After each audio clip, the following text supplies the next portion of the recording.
أعوذ بالله من الشيطان الرجيم. بسم الله الرحمن الرحيم. قل أعوذ برب الفلق من شر ما خلق ومن شر غاسق إذا وقب ومن شر النفاثات في العقد ومن شر حاسد إذا حسد. صدق اللہ العظیم.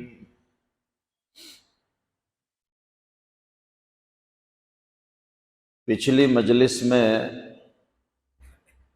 سورہ فلق اور سورہ ناس یعنی قل اعوذ برب الفلق اور قل اعوذ برب الناس دونوں صورتوں کا شان نزول یعنی کس موقع پر یہ دونوں صورتیں رب نے نازل فرمائی، ان دونوں صورتوں کی فضیلتیں کیا ہیں، ان دونوں صورتوں سے متعلق نبی کریم صلی اللہ علیہ وسلم کا معمول کیا تھا، یہ ساری تفصیلات آپ کے سامنے آ چکی ہیں۔ آج دونوں صورتوں میں سے پہلی سورہ یعنی قل اعوذ برب الفلق، سورہ فلق کی وضاحت آپ کے سامنے آ رہی ہے۔ میں نے پچھلی مجلس میں بتایا تھا کہ رب تعالی شانہ نے جن مصائب سے، آفتوں سے اللہ کی پناہ مانگنے کا حکم فرمایا دونوں صورتوں میں، تو سورہ فلق میں دنیاوی مصیبتوں سے، پریشانیوں سے، دنیاوی تکلیفوں سے اللہ کی پناہ یعنی اللہ کی حفاظت طلب کرنے کا ذکر ہے، اور سورہ ناس میں آخرت کی پریشانی، آخرت کی مصیبت، آخرت کی تکلیفوں سے اللہ کی پناہ لینے کا ذکر ہے۔ تو سورہ فلق میں دنیا کی تکلیفوں، مصیبتوں اور پریشانیوں سے اللہ کی پناہ طلب کرنے کا ذکر ہے۔ تو شروعات اس طرح سے ہے، اللہ نے فرمایا قل، آپ کہیے۔ تو براہ راست یہ خطاب تو حضور کو ہے، اللہ فرماتا ہے اپنے نبی سے کہ آپ کہیے، لیکن نبی کریم صلی اللہ علیہ وسلم کے واسطے سے، نبی کے ذریعہ سے، نبی کی پوری امت کو یہ حکم ہے کہ یہ کہو، اللہ کہنے کا حکم فرماتا ہے۔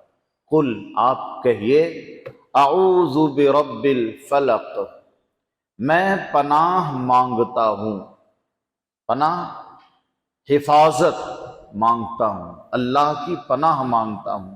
تو الفاظ کس طرح اللہ نے استعمال فرمایا کہ آپ یہ کہو، قل اعوذ برب الفلق، میں پناہ مانگتا ہوں صبح کے رب کی، صبح کے رب کی پناہ مانگتا ہوں، یہ کہو۔ کن چیزوں سے پناہ مانگتا ہوں؟ تو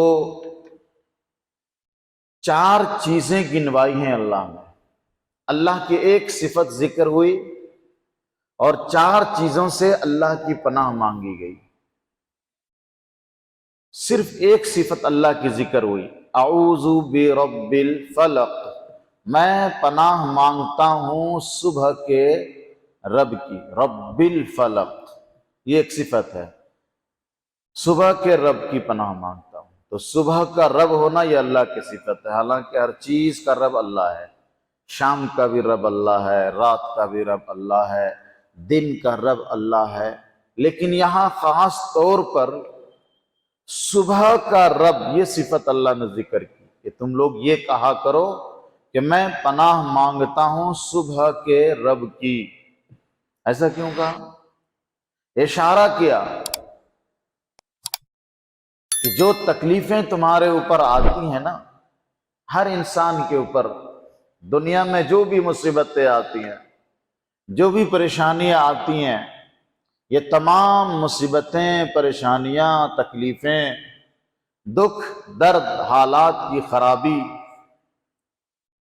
جس انسان پر بھی آتی ہے تو وہ انسان ایسا لگتا ہے کہ اندھیرے میں ہے، کہیں راستہ نہیں دکھ رہا اس کو، زندگی میں روشنی نظر ہی نہیں آ رہی ہے، ایسا لگتا ہے۔ جب حالات خراب ہوتے، مصیبتیں آتی ہیں، پریشانیاں آتی ہیں، تو بندہ، انسان اپنے آپ کو اتنا اندھیرا میں محسوس کرتا ہے، وہ زبان سے بھی بولتا ہے کہ مجھے زندگی کا کوئی راستہ نہیں دکھ رہا۔ اور راستہ کب نہیں دکھتا؟ اندھیرے میں نہیں دکھتا، کوئی راستہ نہیں دکھ رہا، روشنی نظر نہیں آ رہی۔ تو اللہ رب العالمین نے اشارہ دیا کہ تمہاری زندگی میں مصیبتوں کے اندھیرے ختم ہوں گے، مصیبتوں کی تاریکی، تکلیف اور پریشانیوں کا اندھیرا ختم ہوگا۔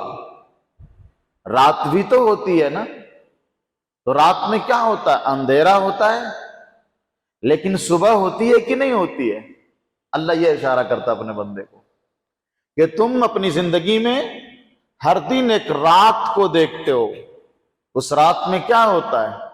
اندھیرا چھا جاتا ہے، لیکن پھر صبح ہوتی ہے۔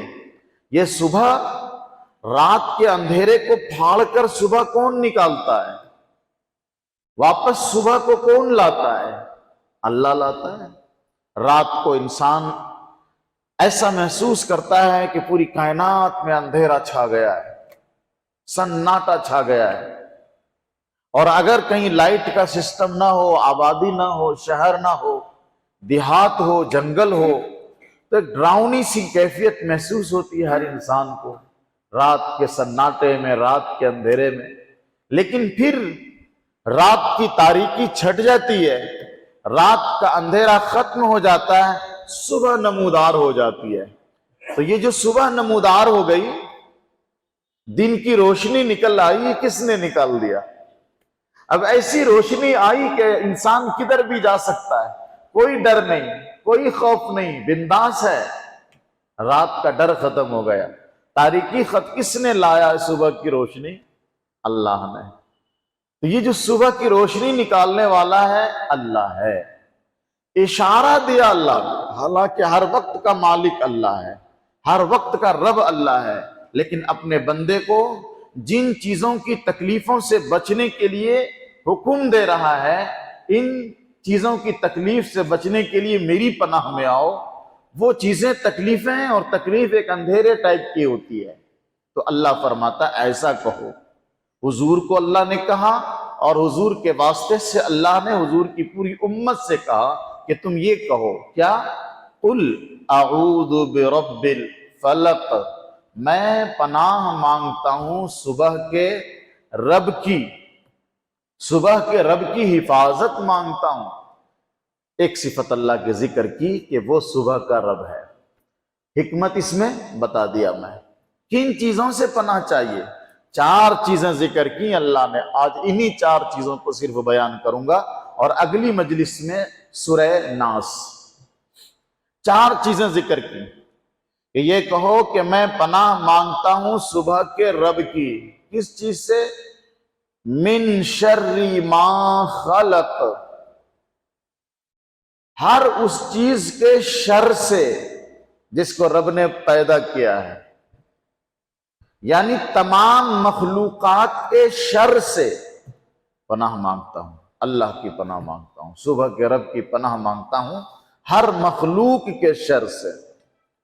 تو اللہ کے علاوہ جتنی چیزیں ہیں سب مخلوق ہیں، تو ہر مخلوق کے شر سے پناہ مانگنے کا حکم اللہ نے دیا کہ تم یہ کہو میرے بندو کہ میں پناہ مانگتا ہوں صبح کے رب کی ہر مخلوق کے شر سے۔ جتنی چیزیں پیدا کی اللہ نے، سبھی چیزوں کے شر سے پناہ مانگتا ہوں۔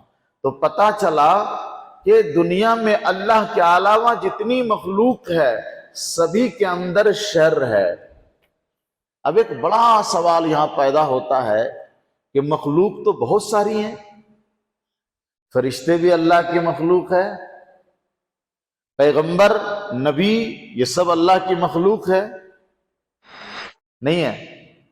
اور پھر شریعت نے جن عبادتوں کا حکم دیا ہے وہ چیزیں مخلوق ہیں، سب مسجد مخلوق ہے، مدرسہ مخلوق ہے، یہ سب اللہ کی پیدا کی ہوئی چیزیں ہیں نا، انسان، جانور، جنات، فرشتے، آسمان، زمین، سب مخلوق ہے۔ تو کیا ہر چیز میں شر ہے؟ شر کا مطلب سمجھتے ہیں نا، برائی، شر کا مطلب تکلیف، شر کا مطلب پریشانی۔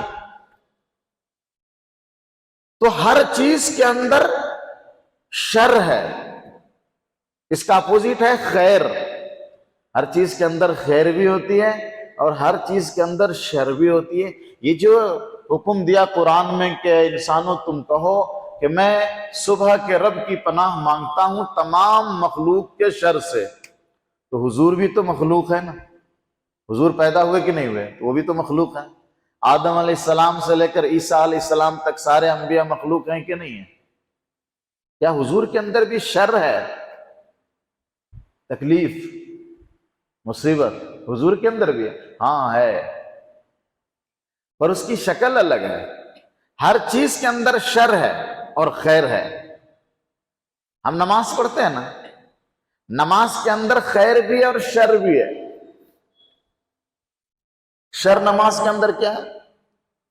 نماز کے اندر شر یہ ہے کہ انسان نماز پڑھ رہا ہے لیکن دکھاوے کے لیے پڑھ رہا ہے، یہ نماز کے اندر شر ہے۔ پڑھ تو رہا ہے لیکن دکھلانے کے لیے، ریاکاری کے لیے پڑھ رہا ہے، تو اس نماز سے خیر نہیں مل سکتا، نمازی کو شر مل گیا۔ اور وہ کیا ملا کہ قیامت کے دن یہ نماز اس نمازی کے منہ پر پھینک کے مار دی جائے گی۔ فائدہ تو کچھ نہیں ہوا، نقصان ہوا، دھتکار دیے گئے۔ اسی طرح سے خود قرآن کریم میں اللہ نے قرآن کے بارے میں کہا ہے یضل بہ کثیرا ویہدی بہ کثیرا۔ اللہ قرآن کے ذریعے سے بہت سارے لوگوں کو گمراہ کر دیتا ہے اور بہت سارے لوگوں کو ہدایت دے دیتا ہے۔ کیا قرآن سے بھی آدمی گمراہ ہوتا ہے؟ اور اللہ خود کہتا ہے یضل بہ کثیرا، اللہ قرآن کے ذریعے سے بہت ساروں کو گمراہ کر دیتا ہے اور بہت ساروں کو ہدایت دے دیتا ہے۔ اس کا مطلب کیا ہوا؟ اس کا مطلب یہ ہے کہ جس نے قرآن کو نہیں مانا، جس نے قرآن کو ٹھکرا دیا، وہ گمراہ ہو گیا، قرآن ہی کے ذریعے سے گمراہ ہوا نا، چونکہ وہ قرآن کا انکار کیا، قرآن کی بے ادبی کر دی، قرآن کی توہین کر دی، اس لیے وہ مردود ہو گیا، گمراہ ہو گیا اور جہنم کا مستحق ہو گیا۔ اور ایک آدمی نے قرآن پر ایمان لایا، قرآن کا ادب کیا، قرآن پر عمل کیا، ہدایت پا گیا۔ تو شر اس طرح سے ملتا ہے، اچھی چیزوں سے شر اس طرح سے آ جاتا ہے۔ اسی طرح سے انبیاء اور خود ہمارے نبی صلی اللہ علیہ وسلم کا شر کیا مطلب؟ جس نے حضور کو نہیں مانا، انکار کیا کہ میں نبی کو نبی نہیں مانتا، میں محمد صلی اللہ علیہ وسلم پر ایمان نہیں لاتا، تو حضور کا انکار کرنا، ایمان نہ لانا، یہ نبی کا شر ہے جو تم کو مل گیا، یہ نبی کا شر ہے۔ اور یہی تو وجہ ہے نا، ابو لہب کون تھا؟ حضور صلی اللہ علیہ وسلم کا چچا تھا نا، سگا چچا۔ تو جب ابو لہب سے حضور نے کہا کہ ایمان لے آؤ کامیاب ہو جاؤ گے، اتنی ہی تو بات تھی نا، پیغمبر نے فرمایا چچا ایمان لاؤ، کہہ دو لا الہ الا اللہ، کامیاب ہو جاؤ گے۔ ابو لہب نے کیا کیا؟ پتھر اٹھایا اور حضور صلی اللہ علیہ وسلم کی طرف پھینکا، کہا تباً لک یا محمد، اے محمد تیرا ستیہ ناس ہو، کیا اسی کام کے لیے مجھے یہاں بلائے تھے؟ انکار بھی کیا، نبی کی شان میں بدتمیزی بھی کیا، تو نبی کا شر ملا ان کو، اور ایسا شر ملا کہ قیامت تک کے لیے اللہ نے قرآن میں ان کا ایسا ذکر کیا، تبت یدا ابی لہب وتب، جو آدمی، جو بچہ، جو مرد، جو عورت قرآن پڑھے گی وہ کیا کہے گی؟ تبت یدا ابی لہب، ابو لہب کا دونوں ہاتھ ٹوٹ جائے۔ کیا ہے؟ بد دعا مل رہی ہے۔ ہر آدمی قرآن کے اس آیت کے ذریعے اس کو بد دعا دے گا، جو بھی پڑھے گا قرآن کی طرف سے بد دعا، شر ہے یہ نبی کا جو ان کو ملا۔ اور جس نے ایمان لایا، سیدنا ابوبکر صدیق رضی اللہ تعالیٰ عنہ کا نام جیسے ہی آتا ہے تو سیدنا ابو بکر صدیق کہتے ہیں لوگ، رضی اللہ عنہ کہتے ہیں، یہ خیر مل گیا۔ تو کائنات کی ہر چیز میں شر ہے، ان تمام چیزوں کے شر سے بچنا انسان کے اپنے بس کی بات نہیں ہے کہ انسان خود سے تمام مخلوق کے شر سے، ان کی تکلیف سے بچ جائے، یہ ہر انسان کے اپنے بس کی بات تو نہیں ہے۔ تو کیسے بچے گا؟ اللہ کی پناہ میں اگر کوئی آ گیا تو کائنات کی تمام مخلوق کے شر سے بچ جائے گا۔ اگر اللہ کی حفاظت میں آ گیا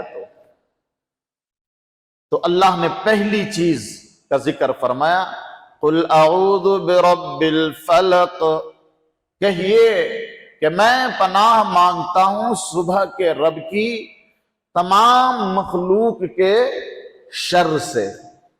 ایک چیز ہو گئی۔ وَمِن شَرِّ غَاسِقٍ إِذَا وَقَبَ، تمام مخلوق میں تو سب چیز آ گئی، لیکن الگ سے تین چیزوں کا اسپیشلی ذکر کر رہا اللہ۔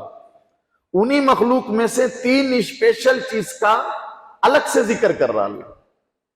من شر ما خلق، جو چیز بھی پیدا ہوئی ہے، جن چیزوں کو بھی اللہ نے پیدا کیا، سب کے شر سے اللہ کی پناہ مانگتا ہوں۔ تو ساری چیزیں تو آ گئی نا اس میں، لیکن تین چیزوں کو انہی میں سے الگ ذکر کیا اللہ نے اسپیشلی، کہ یہ تین چیزیں بڑی خطرناک ہیں، ان چیزوں کے شر سے بھی اللہ کی پناہ مانگو۔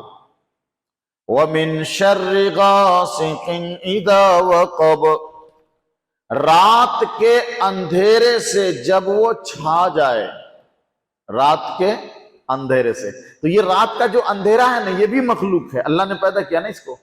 تو پہلی آیت میں تو وہ آ گئی نا، وہ رات کی اندھیری، الگ سے ذکر کرتا اللہ کہ تم یہ بھی کہو من شر غاسق اذا وقب، رات کے اندھیرے کے شر سے پناہ مانگتا ہوں، اللہ کی پناہ، جب وہ چھا جائے۔ کیا مطلب؟ رات کا جو اندھیرا ہے نا، یہ بڑی خطرناک چیز ہے۔ انسان کتنا بھی بہادر، کتنا بھی طاقتور ہو، کتنا بھی نڈر ہو، مضبوط، لیکن رات کے اندھیرے میں اس کو کچھ ایسی تکلیفیں ہو سکتی ہیں جن کو وہ دیکھ بھی نہیں پائے گا اور اس کا مقابلہ بھی نہیں کر پائے گا۔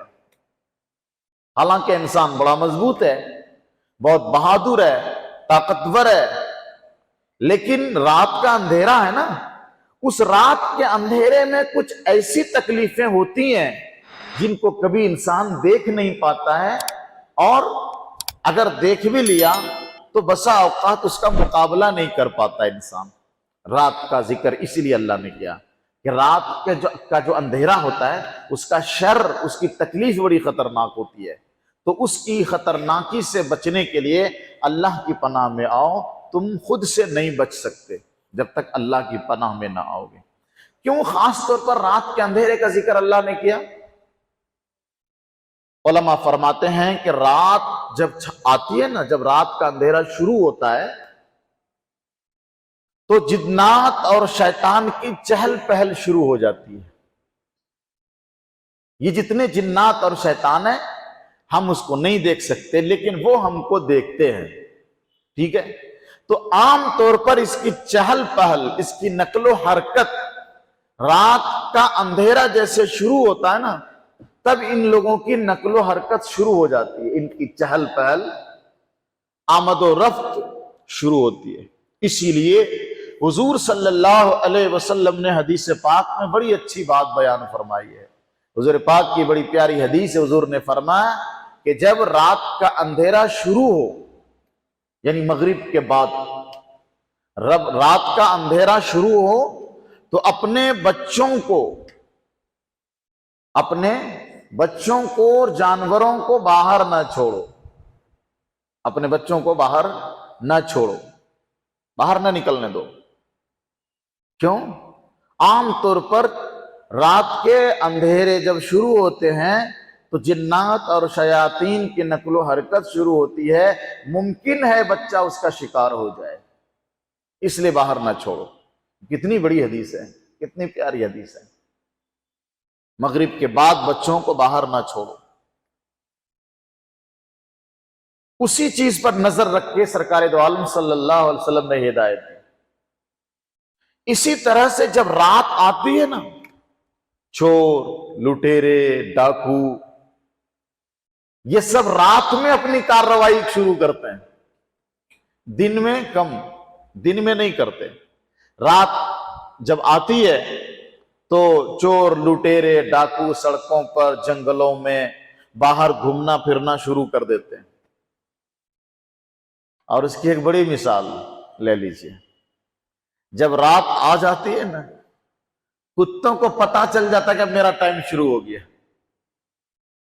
ان کو معلوم ہو جاتا ہے کہ اب میرا ٹائم شروع ہو گیا، تو وہی کتے دن میں آرام سے روڈ پہ سڑکوں پہ بیٹھے رہتے ہیں، لیکن جب رات ہو جاتی ہے نا، آپ ادھر سے گزرو گاڑی لے کے، دن میں آپ گئے ہیں، وہی کتے وہاں تھے، آپ کو کچھ نہیں کہا، لیکن جب رات ہوتی ہے اور آپ گاڑی لے کر آتے ہیں تو آپ کے پیچھے دوڑ پڑتا ہے، ان کو پتا چل گیا کہ یہ میرا ٹائم ہے۔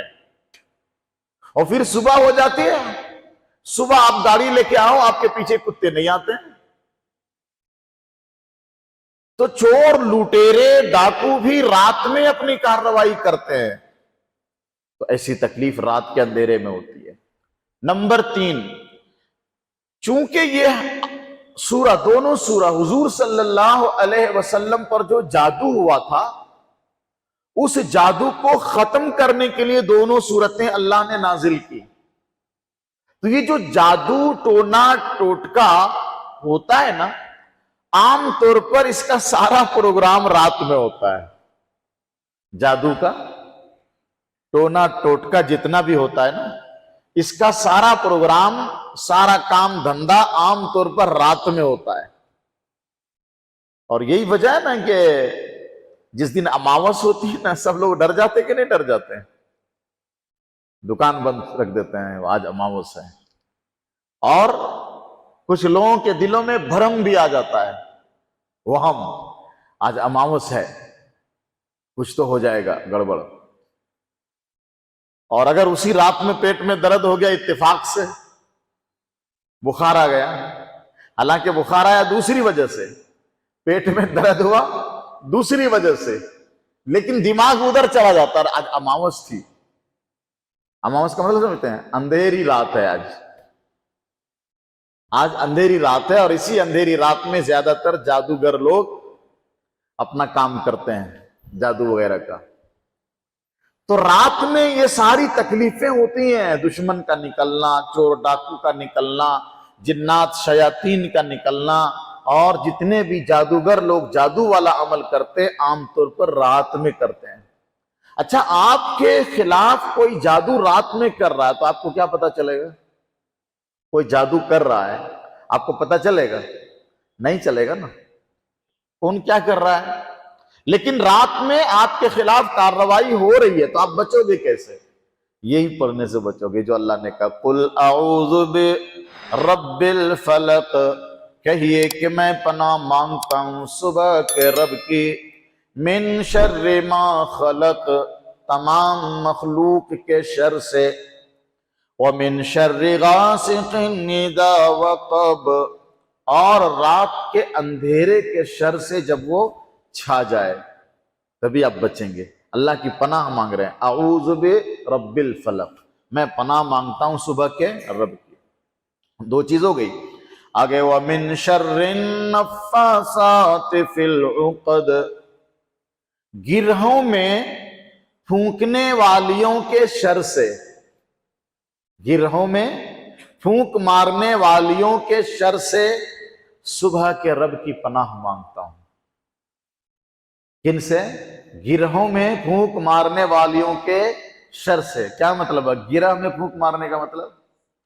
وہ جو حضور صلی اللہ علیہ وسلم پر جادو ہوا تھا نا، تو دھاگے میں گرہ لگا کر جادو ہوا تھا، 11 گرہ لگائے گئے تھے۔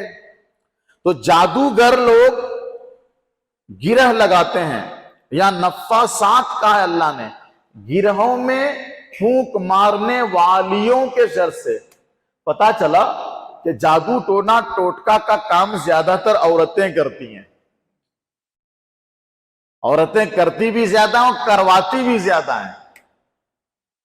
یہ کام عورتیں زیادہ کرتی ہیں اور کرواتی بھی زیادہ ہیں۔ مرد تو چھپ کے بدنام ہے۔ یہ جو بابا لوگ بیٹھے ہیں ان کو آتا بھی کچھ نہیں اور کرتے بھی کچھ نہیں، یہ بھی سن لو۔ یہ تو بیچارے کمانے کے لیے دکان کھول کے بیٹھے ہیں، ان کو تو کچھ بھی نہیں آتا، نہ جادو توڑنا آتا ہے نہ جادو کرنا آتا ہے، لیکن ایسا مور کا پنکھا لے لے کے بیٹھا ہے اور مور کی جھاڑو لے لے کے بیٹھا ہے، اور اپنے دربار میں اتنا دھواں کر دیا اس نے، دھواں ہو گیا پورا اس کا روم، لوگ ڈر جا رہے ہیں کہ ان کو بہت کچھ کالا جادو آتا ہوگا، اور اگر کسی پہ کالا جادو ہو گیا ہے تو ان کو ختم کرنے کے لیے آتا ہوگا، جادو کا توڑ ان کو آتا ہوگا، حالانکہ بیوقوف کو کچھ نہیں آتا ہے۔ میں بمبئی میں تھا تو عشاء کی نماز کے بعد جو ہے ایک غیر مسلم اپنی بیوی کو لے کے مسجد کے پاس آ گئے، کار میں بٹھا کے کہ حضرت ان کو کچھ ہو گیا ہے، تھوڑا دیکھیے۔ میں نے کہا کیا ہوا؟ کہا وہ ایک بابا صاحب ادھر رہتے ہیں، ان کے پاس لے کے گیا میں، رات سے ان کے سر میں صبح سے درد تھا اور سر پٹک رہی تھی، بابا کے پاس لے کے گیا میں، وہ بابا جیسے ان کو پھونک مارنے کے لیے شروع کیا تو بابا کو انہوں نے اٹھا کے پٹک دیا، تو اس لیے آپ کے پاس لے کے آئے۔ میں نے کہا میرے کو بھی اٹھا کے پٹکوانا چاہتے؟ اب وہ جو بابا تھا میری مسجد کے بازو میں ہی تھا، وہ کبھی ٹھیلا چلایا کرتا تھا وہ۔ اب اس کو کسی نے وہ گرو بتا دیا کہ بابا گیری میں بہت پیسے ہیں، تو اس نے مور کا جھاڑو بنا لیا، مور کا پنکھ لے لیا، ٹھیک ہے، اچھا خاصا ہرا جبہ پہن لیا، داڑھی بڑھا لیا، پگڑی باندھ کر کے بیٹھ گیا۔ آتا کچھ نہیں، بیچارے کو ٹھیلا چلاتا تھا وہ۔ اب ایسے ویسے آ گئے تو پھونک پھاک مار کے بھگا دیا، لیکن اگر اصلی پہنچ گیا ان کے پاس تو یہ ہوتا ہے کہ جیسے پھونکنا شروع کیا، اب اس عورت کے اوپر جنات تھا، انہوں نے جیسے دم کرنا شروع کیا اس نے اٹھا کے پٹک دیا۔ تو یہ جتنے بابا لوگ ہوتے ہیں نا، آتا کچھ نہیں بیچاروں کو، زیادہ تر جو ہے یہ جادو وادو کرنے کا کام عورتیں کرتی ہیں، اور کروانے کے لیے بھی عورتیں زیادہ پہنچتی ہیں۔ اسی لیے یہاں اللہ نے کہا من شر النفاسات فی العقد، گرہوں میں پھونک مارنے والیوں کے شر سے۔ اب کوئی جادوگرنی تمہارے نام سے جادو کر رہی ہے، گرہ لگا رہی ہے، ٹوٹکا کر رہی ہے، تم کیسے بچو گے؟ تم تو اس کو دیکھ بھی نہیں پا رہے ہو نا، یا ایسا دشمن ہے جو نظر نہیں آ رہا ہے، تو بچو گے کیسے؟ تو اللہ کی شان کریمی دیکھو کہ اللہ طریقہ بتاتا ہے کہ اگر کوئی جادو کرنے والا بھی تمہارے خلاف گرہ لگا کے جادو کر رہا ہے نا کہیں رات کے اندھیرے میں، تو تم بچ سکتے ہو، تم محفوظ رہ سکتے ہو، لیکن یہ کرنا پڑے گا کیا؟ اللہ کی پناہ حاصل کرنی پڑے گی، اور اللہ کی پناہ حاصل کرنے کے لیے کہنا پڑے گا نا اللہ سے اعوذ برب الفلق، میں پناہ مانگتا ہوں صبح کے رب کے، من شر ما خلق، تمام مخلوقات کے شر سے، ومن شر غاسق اذا وقب، اور رات کے اندھیرے سے جب وہ چھا جائے، ومن شر النفاسات فی العقد، اور گرہ کے اندر پھونک مارنے والیوں کے شر سے، ان کی برائی سے پناہ مانگتا ہوں۔ آخری چیز اللہ بتاتا ہے وَمِن شَرِّ حَاسِدٍ إِذَا حَسَدَ، اور حسد کرنے والے کے شر سے، جب وہ حسد کرنے لگ جائے، جب وہ حسد کرے تو حسد کرنے والے کے شر سے میں صبح کے رب کی پناہ مانگتا ہوں، یہ مطلب ہوا۔ وَمِن شَرِّ حَاسِدٍ إِذَا حَسَد، اور حسد کرنے والے کے شر سے جب وہ حسد کرنے لگ، کیا مطلب ہوا؟ حسد کرنا بھی ایک شر ہے، ایک تکلیف ہے جس سے بچنے کے لیے آپ خود سے نہیں بچ سکتے۔ سمجھیے اس کو، کیا کہا اللہ نے۔ یہ اللہ کا کرم دیکھو کتنے اچھے انداز میں سمجھاتا ہے، کتنی پیاری پیاری بات قرآن میں کہہ رہا ہے کہ اے انسانوں، اے میرے بندو، جب تم اچھا کھاؤ گے، اچھا کماؤ گے، اچھا پہنو گے، اچھے گھر میں رہو گے، اچھی گاڑی پر چلو گے، اچھے اسٹائل میں رہو گے، تو تم سے حسد کرنے والے بے شمار پیدا ہوں گے، حسد کرنے والے بے شمار پیدا ہوں گے۔ جب وہ حسد کریں گے تو حسد ایک دشمنی کی شکل ہے۔ حسد کس کو کہتے ہیں؟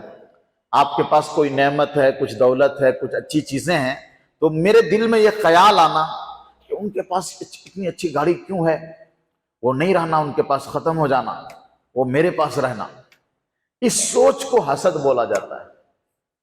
ان کے پاس اتنا اچھا گھر کیوں ہے، کہاں سے آیا، نہیں رہنا ان کے پاس، ختم ہو جائے، اللہ کرے ختم ہو جائے اس کا، اللہ کرے اس کا بیڑا غرق ہو جائے، میرے پاس ہو جائے اچھا گھر، نہیں ان کا ختم ہو کر میرے پاس آ جائے، وہ ستیہ ناس ہو جائے، ان کا بیڑا غرق ہو جائے، میں اچھا ہو جاؤں، اسی کو حسد بولتے ہیں۔ جلن، جلس اسی کو بولتے ہیں کہ وہ خراب ہو، وہ ڈوب جائیں، وہ برباد ہو جائیں اور میں اچھا ہو جاؤں۔ یہ دشمن ہی سوچے گا نا ایسا، اپنا خاص دوست کرم فرما تو ایسا نہیں سوچ سکتا نا، دشمن ہی سوچے گا ایسا نا۔ تو دشمن کی اس دشمنی کا علاج کیا ہے؟ میں تو روڈ پہ گاڑی لے کے چل رہا ہوں، میرے سے کون چل رہا ہے مجھے کیا پتا، میں تو اچھا کھانا کھا رہا ہوں، میرے سے کون چل رہا ہے مجھے کیا معلوم ہو رہا ہے، نہیں معلوم ہو رہا ہے نا۔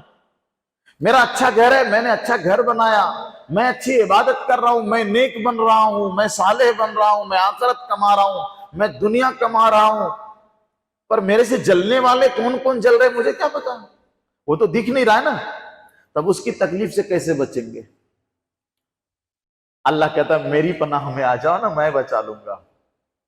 تم خود سے نہیں بچ سکتے کیونکہ تم دشمن کو دیکھ ہی نہیں پا رہے ہو، حسد کرنے والے تمہاری نظر میں ہی نہیں، تم بچنے کی کوشش کیا کرو گے؟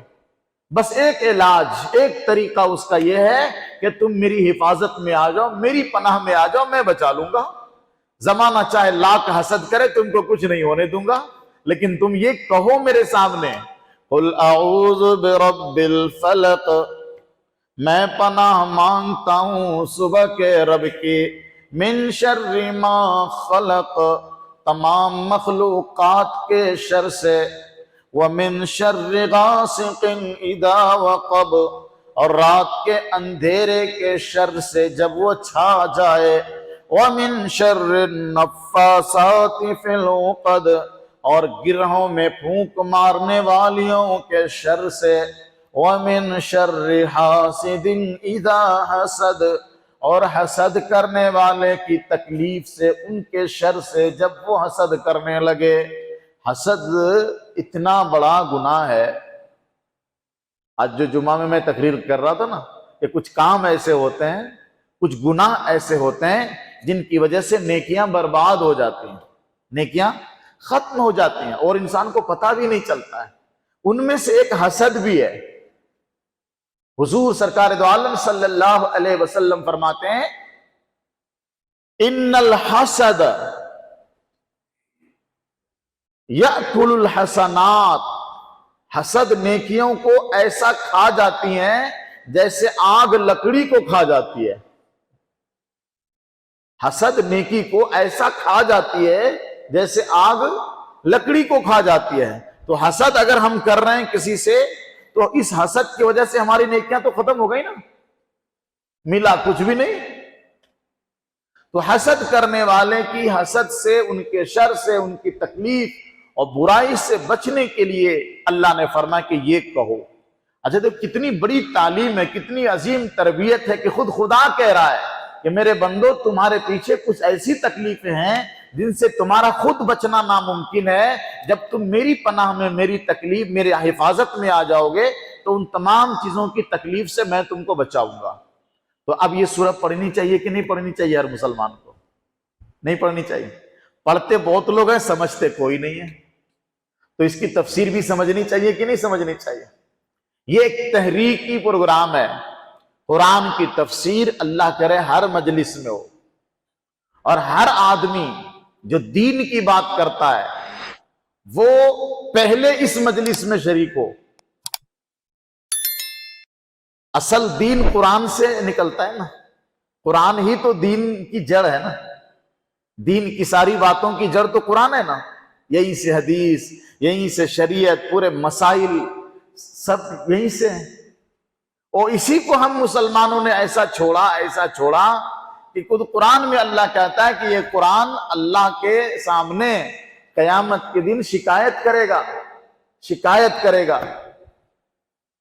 کہ ان لوگوں نے میرے کو چھوڑ دیا تھا۔ اب کیسا چھوڑا؟